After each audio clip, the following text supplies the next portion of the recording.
Bonjour à tous, Jules Masson de la société Indie, c'est moi qui vais animer aujourd'hui le webinaire sur les charges déductibles en tant qu'indépendant. Je vais commencer par vous présenter ce qu'est une dépense déductible de façon générale. On verra ensuite les grandes catégories de dépenses déductibles que vous allez rencontrer dans votre vie professionnelle. Nous verrons quelques cas particuliers et la façon de les déduire.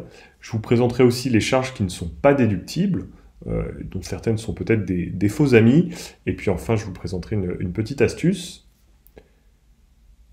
Je vais vous faire une présentation, on va dire, générique, parce que c'est un sujet qui est assez ample et on a un temps limité pour l'aborder. Mais n'hésitez pas à poser vos questions si vous avez besoin de compléments d'information. Alors, avant de commencer, je vous présente en quelques mots Indie, qui nous sommes. Donc, Indie, nous sommes un éditeur logiciel basé à Lyon. On est 185 personnes et on s'attelle à proposer aux indépendants un logiciel qui permet d'automatiser leur comptabilité et toutes leurs déclarations sociales, fiscales, déclarations de TVA et un certain nombre d'autres déclarations. On a près de 45 000 clients aujourd'hui. On s'adresse uniquement aux personnes, aux indépendants qui ont une activité de service ou une activité libérale, qu'elle soit en entreprise individuelle ou en société. C'est peut-être le cas de certaines personnes parmi vous. On a 6 ans d'existence et donc on a beaucoup grossi en 6 ans. Et comment est-ce qu'on a fait? On se base sur une satisfaction cliente qui est la meilleure possible. On est très bien noté sur les réseaux sociaux. On est très bien noté sur Trustpilot, qui est une plateforme indépendante de notation, avec des centaines d'avis. Et on a une très bonne satisfaction cliente parce qu'à la fois, on s'appuie sur un logiciel sur lequel on travaille énormément pour faire de la vulgarisation, pour que des personnes qui n'ont pas de base comptable, elles puissent tenir elles-mêmes leur comptabilité et faire leur déclaration en un temps record. On travaille beaucoup sur l'interface pour que ce soit agréable, que ce soit simple d'utilisation. Et à côté de ça, Indie, c'est pas seulement un logiciel, on a aussi un service client qui répond en moins de 5 minutes à nos clients de façon sympathique, de façon efficace et qui contribue énormément à la très bonne expérience utilisateur qu'on connaît aujourd'hui. Pour la petite info, on s'appelait Georges.tech, peut-être que vous avez déjà entendu parler de nous, on a changé de nom il y a pile 1 an. J'avance sur la suite, donc on va commencer par voir ce que c'est une dépense déductible de façon générale.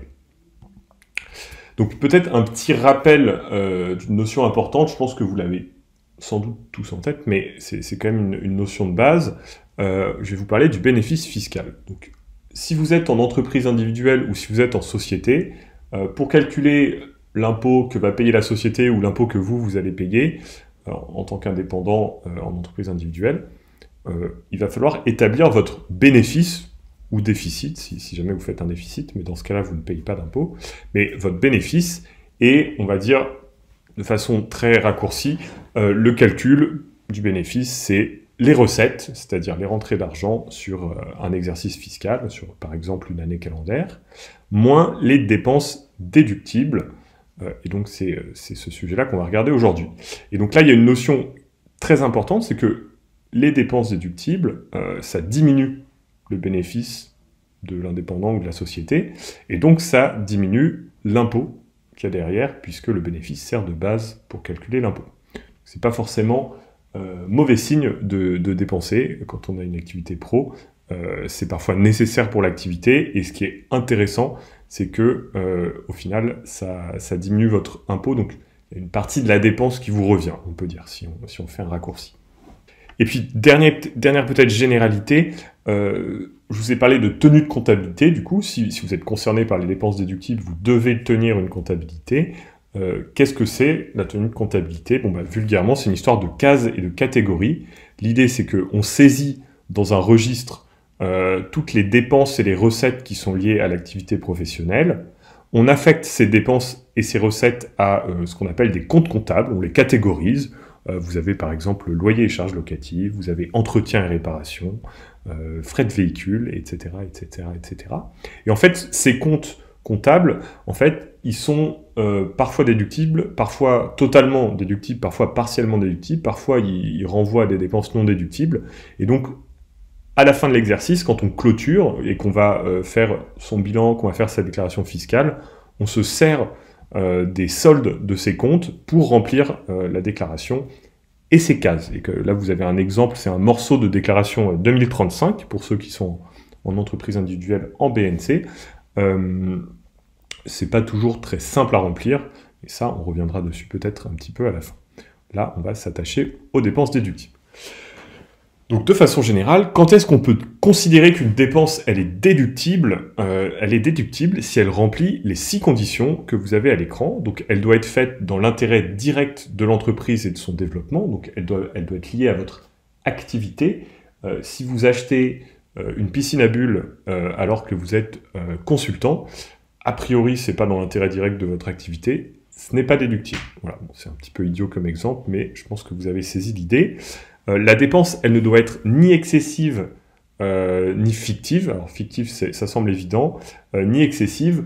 On peut prendre un exemple d'un praticien de la rééducation, par exemple, un masseur-kinésithérapeute ou un ostéopathe.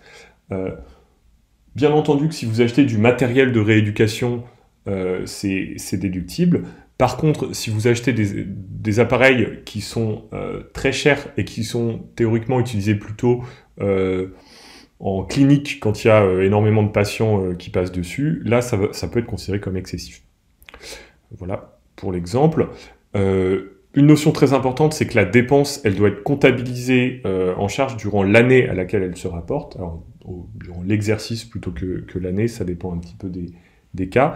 Mais si vous avez un exercice qui court du 1er janvier au 31 décembre, pour pouvoir déduire sur le bénéfice de l'année, par exemple 2021, une dépense, il faut qu'elle ait eu lieu en 2021. Tout simplement, ça semble évident, mais c'est bon de le rappeler. Quatrièmement, alors ça on le verra tout à l'heure plus en détail, ça ne doit pas être une contrepartie d'une immobilisation. Bon, je passe là-dessus, on verra ça un peu plus tard.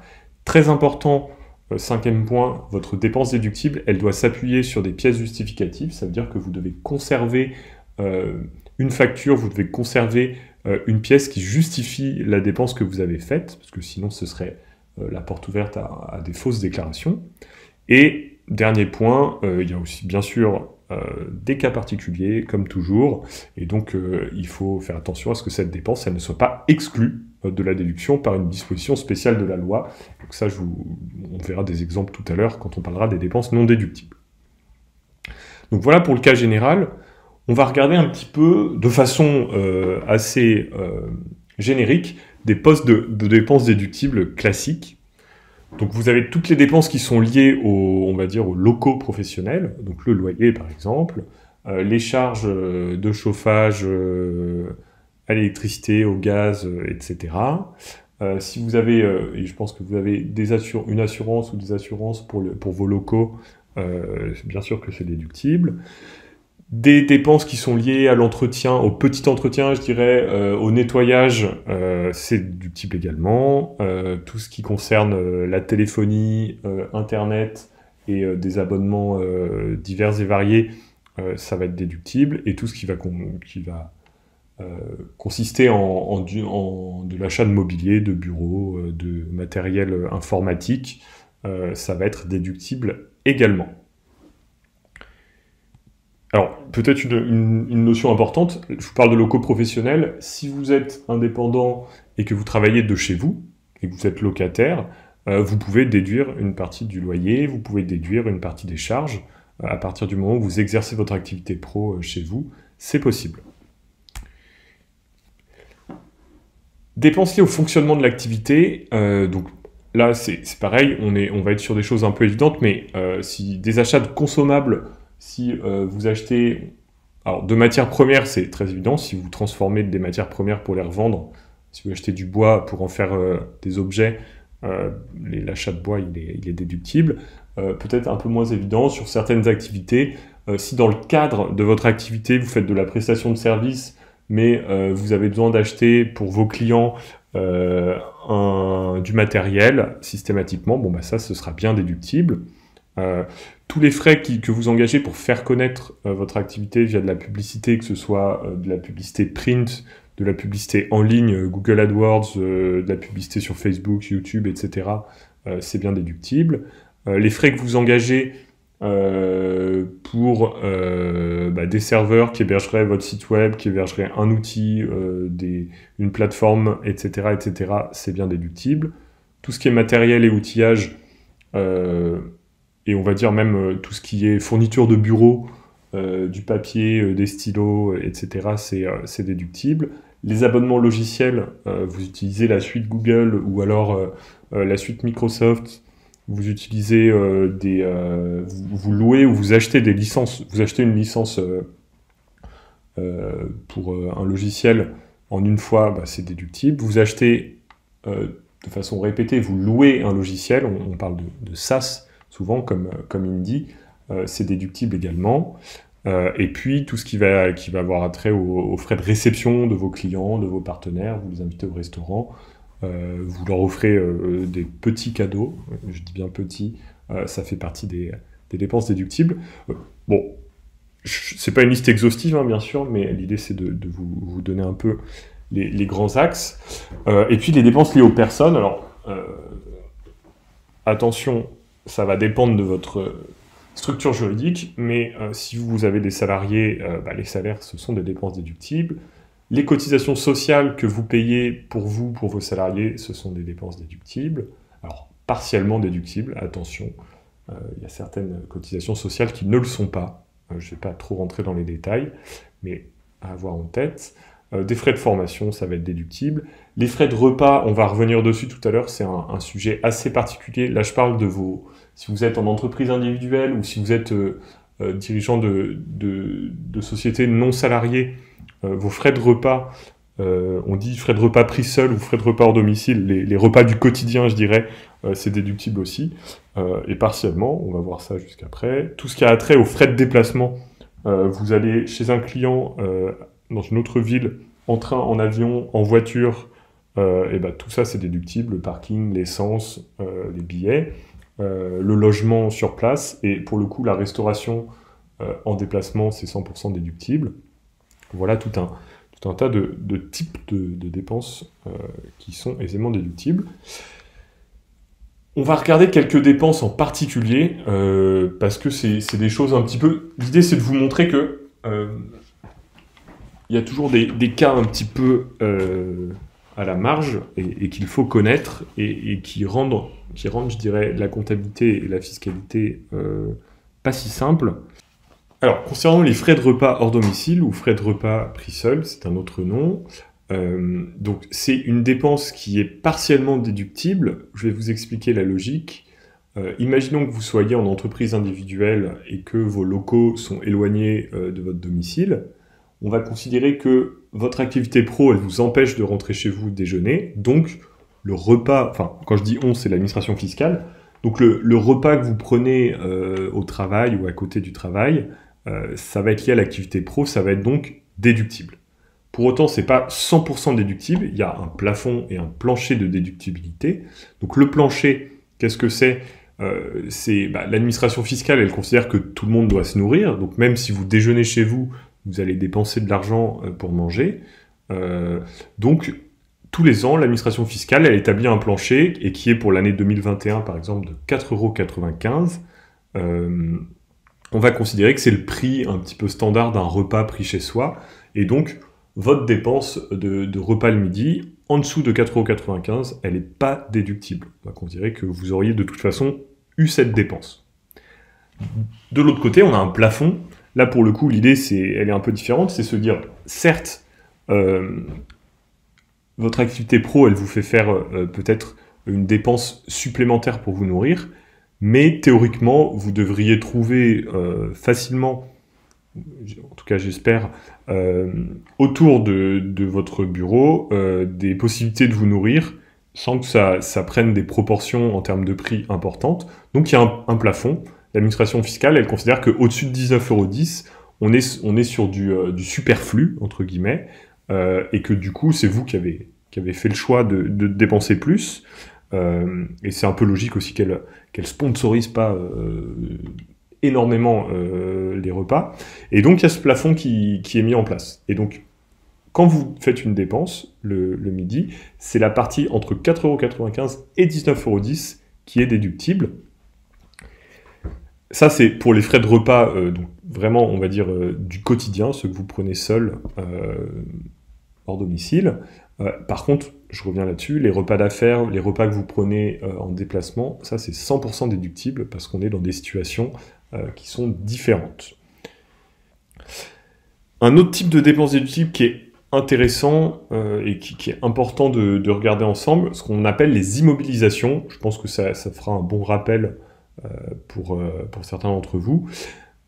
Donc, qu'est-ce que c'est une immobilisation ? On dit qu'un bien il est immobilisable s'il est détenu et qu'il est utilisé par le professionnel ou par la société pendant plus d'1 an. Donc l'idée c'est que vous achetez, généralement ça coûte un peu cher, vous achetez du matériel par exemple que vous allez utiliser pendant 3 ans ou 5 ans, bon, bah, vous n'allez pas déduire 100% de l'achat en année 1 en fait, vous allez inscrire ce matériel dans un registre, le registre des immobilisations, et vous allez le déduire progressivement pendant 3 ans, pendant 5 ans, pendant 8 ans, ça va dépendre des immobilisations. Alors qu'est-ce qu'on a comme immobilisation ? Il y a 3 grands types, ce qu'on appelle les immobilisations corporelles, qui sont les plus courantes généralement, donc c'est les liens physiques, des locaux, des véhicules, du matériel, un ordinateur, ça peut être une immobilisation corporelle, du mobilier, ça peut être une immobilisation corporelle. Quand ça coûte plus de 500 €, c'est là où c'est obligatoire de saisir le bien dans le registre des immobilisations et de l'amortir progressivement. Donc 500 € hors taxe, c'est ça qu'il faut que vous reteniez. Quand vous faites des dépenses supérieures à 500 € pour vous acheter du matériel, c'est des immobilisations. Ce sont des immobilisations. Vous avez alors assez courant aussi les immobilisations incorporelles. Donc là, c'est pareil, vous pouvez retenir 500 € hors taxe de plancher. Là, ça va être pour acheter des biens qui ne sont pas matériels. Donc par exemple, une licence logicielle, pour un logiciel, un progiciel qui coûte plus de 500 €, bon, bah, ça s'immobilise parce qu'a priori vous allez l'utiliser longtemps. Ça peut être un achat de brevet, par exemple. Et dans ces cas-là, bah, c'est pareil, c'est un bien immatériel et ça s'immobilise. Et puis, un peu plus rare, les immobilisations financières, c'est des biens immatériels financiers. Donc là, ça va être des titres de participation dans d'autres sociétés, des prêts que vous accordez, etc., etc. Et donc ça se met aussi dans le registre. Donc je vous l'ai dit, les immobilisations, elles ne se déduisent pas d'un coup, elles se déduisent progressivement. Et donc, comment est-ce qu'elles vont se déduire progressivement ? Ça va dépendre d'une chose importante, enfin de 2 choses, de la durée d'immobilisation. Et donc ça, c'est quelque chose qui est standard, qui va varier en fonction du type de matériel que vous achetez. Par exemple, tout ce qui est matériel informatique, ça s'immobilise, et ça s'amortit sur 3 ans. La logique derrière, c'est qu'on va considérer qu'un ordinateur qui est utilisé de façon professionnelle, il va durer 3 ans, quoi, concrètement.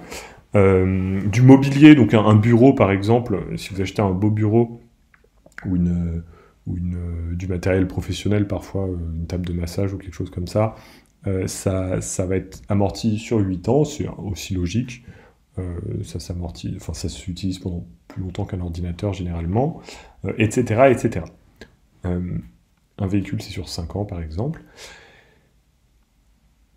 Donc ça, c'est un premier critère à avoir en tête. Le deuxième, c'est le type d'amortissement que vous souhaitez utiliser. Donc, soit l'amortissement linéaire, qui est assez logique. Alors, je vous le fais de façon assez générique. Mais en gros, on va déduire le même montant tous les ans.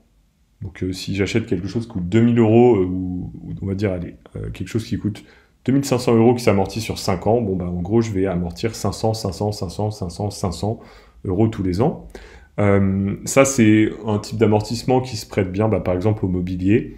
L'idée, c'est que la perte de valeur du bien, c'est un peu toujours la même. Entre l'année 1 et l'année 2, c'est la même chose qu'entre l'année 3 et l'année 4.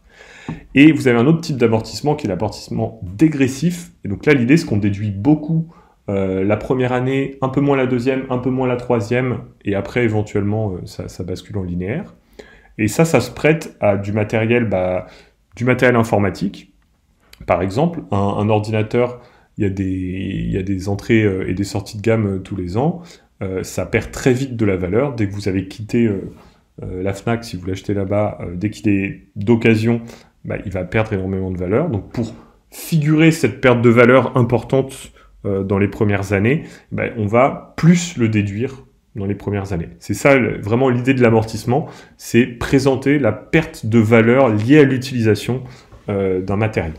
Donc en fonction de la durée de l'immobilisation, enfin la durée de l'amortissement et du type d'amortissement que vous allez utiliser, il faut calculer en fait le montant d'amortissement annuel pour chaque immobilisation qui est dans votre registre.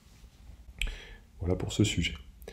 Alors, je vous avais dit, on fait une petite ouverture sur les dépenses non déductibles. Je la fais rapide, mais c'est important de voir quelques points. Donc, qu'est-ce qui n'est pas déductible, par exemple? Ce qu'on appelle la part somptuaire d'un véhicule de tourisme. C'est exactement comme tout à l'heure nos frais de repas. On avait un plafond. Bon, bah, si vous achetez un véhicule, il est déductible, sauf si... Enfin, dans une certaine limite. Vous avez des plafonds de déductibilité, que j'ai malheureusement pas en tête là, mais ça évite que vous achetiez un véhicule qui coûte très cher, alors, on va caricaturer, mais que vous achetiez une Porsche pour vous déplacer. Il n'y a pas forcément de rationnel professionnel, mais je vous rassure, de mémoire, on monte quand même assez haut en plafond, donc si vous avez des besoins d'avoir un beau véhicule pour des histoires de représentation, ça peut quand même se déduire, mais on va éviter d'aller dans le superflu, encore une fois, et donc c'est quelque chose à retenir.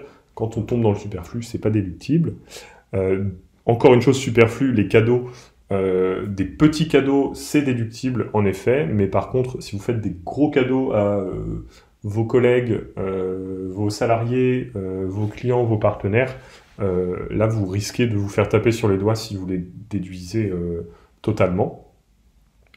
Quelque chose d'assez logique, et là mais on n'y pense pas forcément, des contraventions, des pénalités, vous payez des pénalités de retard à l'URSSAF parce que vous avez payé en retard vos cotisations ou toujours pas payé vos cotisations, bah, ça c'est pas déductible, donc c'est de la dépense un peu brute, quoi, on va dire, qui vient pas impacter votre bénéfice imposable.